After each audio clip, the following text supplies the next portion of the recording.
Aslan Speaks, episode 21. Do you want to know what this episode's about? It is about secret land. What? Secret land? What are you talking about? I'm talking about that maybe, at least in America, most kids have been led astray.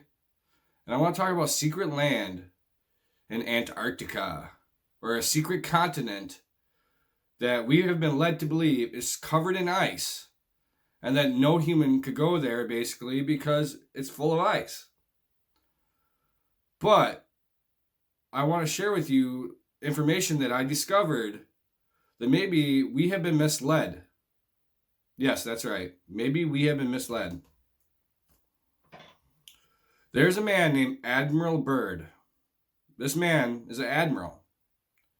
And it's basically, he's equivalent to being a general. He's a high-ranking official and spent his whole life in the military. And this man did a couple expeditions to Antarctica, the North Pole and the South Pole.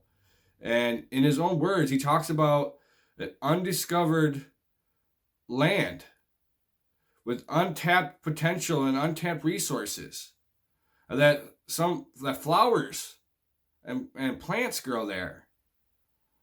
And so if you do any research, you will find that there's a lot of information on Admiral Byrd and what was called Operation High Jump.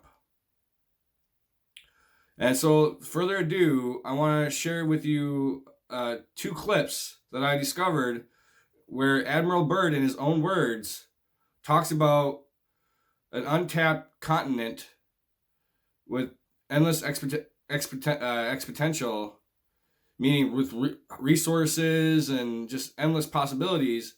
And there's actually footage that I will show in this video as well of Antarctica that's not frozen.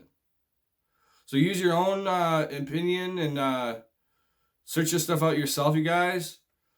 Also, I want to mention that there's a no-fly zone over Antarctica still to this day. And why is that? Why can't the average Joe or average person fly over it? Maybe because if you do, you would see that there's warm land or vast endless land that's a new continent, and they don't want the human race to have that continent, and they want to keep it for themselves. They want the resources for themselves. They want the land for themselves. And so that they want to keep it secret from us, the human race. So watch the video and let me know what you guys think. Thank you. A television journal of the important issues of the hour. Brought to you every Monday, Wednesday, and Friday. A presentation of the Longines Whitnor Watch Company, maker of Longines, the world's most honored watch, and Whitnor, distinguished companion to the world-honored Longines. Good evening, this is Frank Knight. May I introduce our co-editors for this edition of the Longines Chronoscope? Larry Lasser, CBS News correspondent, and Kenneth Crawford, National Affairs Editor of Newsweek magazine. Our very distinguished guest for this evening is Admiral Richard E. Byrd. The North Pole used to be a no-man's land, but these are the days when, by buying a ticket on a commercial airliner, you can fly across the North Pole and drink a cocktail at the same time. Yet only 70 or more years ago, about 35 years ago, our guest tonight found out whether there was any land north of the North American continent. He made that first discovery flight, and I must say that Admiral Byrd, our guest tonight, is not only our greatest living explorer, but he's been an inspiration to countless Americans. Admiral Byrd, you've been to both the North Pole and the South Pole. Is there any unexplored land left on this earth that might appeal to adventurous young Americans? Yes, there is. And not up around the North Pole, because it's getting crowded up there now, because they find out it's really usable, not only to live in, but militarily. But strangely enough, there's left in the world today an area as big as the United States that's never been seen by a human being. And that's beyond the pole, on the other side of the South Pole, from Middle America. And I think it's quite astonishing that there should be an area as big as that unexplored. That's a tremendous So challenge. there's a lot of adventure left down at the bottom of the world. Admiral, do you hope to see that? I do. Well, Admiral, would you say that since you've been to both the extremities of Earth, are these expeditions to such far-off places, are they getting easier because of modern techniques, or is danger still close at hand? Well, it's a little risky, but nothing like it used to be with the old slow planes and the small cruising radius where we had to put down bases. We replaced the dog teams, and of course that was a big improvement. But now the planes go much faster and they're safer, and they have a much bigger cruising radius. You haven't got the danger of a terribly heavy load. Admiral, an expedition to which I believe you're the advisor is now en route. What is that expedition doing? Well, that's the icebreaker Atka, and it's a reconnaissance expedition. It's going down to the South Pole area to make certain observations and to look for some bases. They will be back in April, and they will report back, and upon the information we get from that undertaking, we will base the bigger expedition that's to follow. Is that very definitely planned, or is that... That is being planned right now. So I'm willing to say to you that there will be a number of expeditions that will follow, I think, year after year, the bottom of the world, because the government has really become interested. Well, Admiral Byrd, I can understand, I think everybody can, the interest in the North Pole because it's so near our greatest challenger, Soviet Russia, but why this interest in the bottom of the world? Nobody living down there, is there? No, it's pretty cold. There's only one permanent resident, that's the emperor penguin. The little ones live further north. I tell you one reason they're interested. It's by far the most valuable, important place left in the world for science. That's why the scientific groups all over the nation are really interested.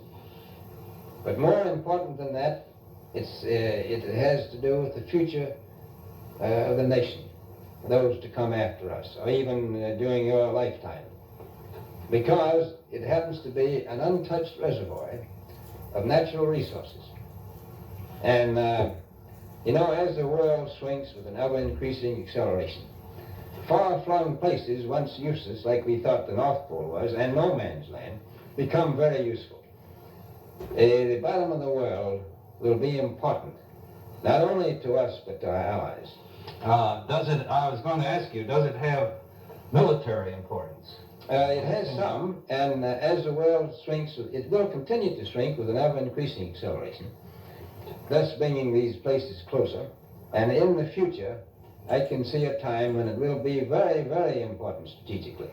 Well, has the development of air power increased the strategic importance of places like the very much Palma Peninsula, was that? very much so. Even now, if anything happened and we lost the Panama Canal, we would have to control the islands just north of Antarctica, which are part of Antarctica, and between there and Cape Horn. I've heard it said that there are 7 continents in the world, and one of them has never been seen by a woman, and that's Antarctica. Is that actually true? Well, if the Palm Peninsula is an island, as far as I know, that's true. No woman's ever stepped foot upon the Antarctic continent, and it's the most peaceful place in the world. Well, I'm sure that won't last very long. I understand that now that you're working with the Arnold Bread Company in charge of frozen foods now. Is there any future for frozen foods down these frozen extremities? Well, I think the human race can be helped by that. This was thought out by Dean Arnold, who's, in my opinion, a great humanitarian. He learned that we went down there after 4 or 5 years and finished a meal that we had left there on the table when we had evacuated Little America. Everything was perfect, including the bread.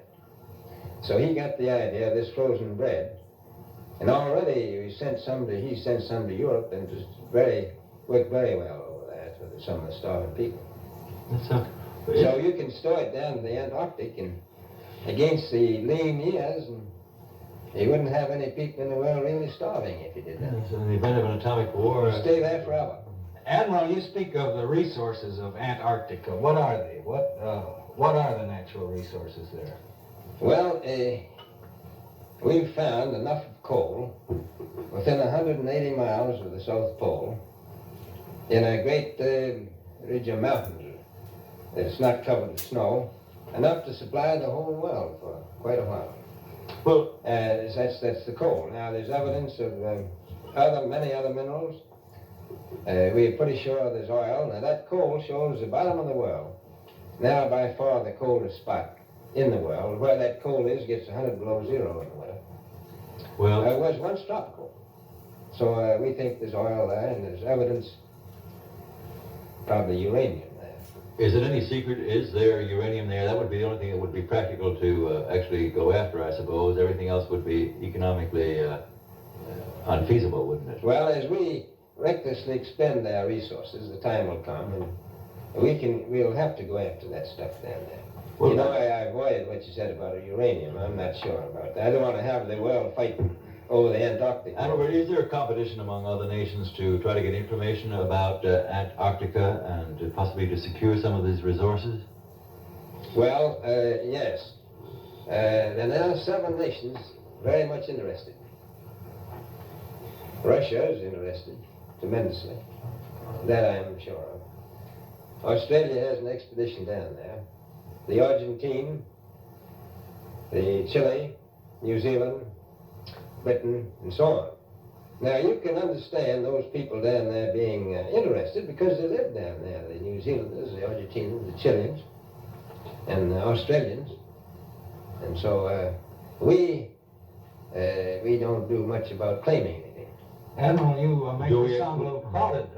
Are there that many expeditions now there or en route there?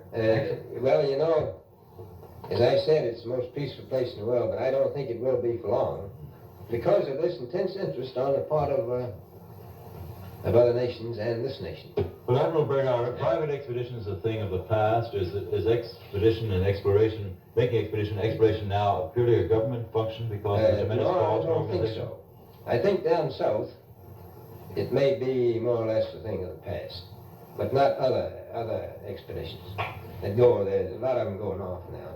This latest expedition now on the way is a government expedition, I take it. Yes, that's the government. Admiral Byrd, may I ask you, is there a great difference between the top of the world and the bottom of the world? There is.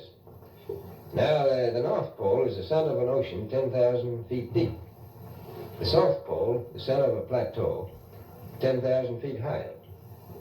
The North Polar Sea is surrounded by continents slightly frozen. The Antarctic continent is surrounded by a belt of ice, frozen seas of at least 1,200 miles thick. Now, the South is a plateau. It gets, in some places, 14,000 feet up. I've been over areas about 13,000. And it's a little bit chilly up there. So there's that big difference between the top and bottom of the world. The North really isn't very cold up there on the Arctic Ocean. Not compared to South. Admiral, He must take the lead, cut the channels. Admiral Cruzen's battle now begins.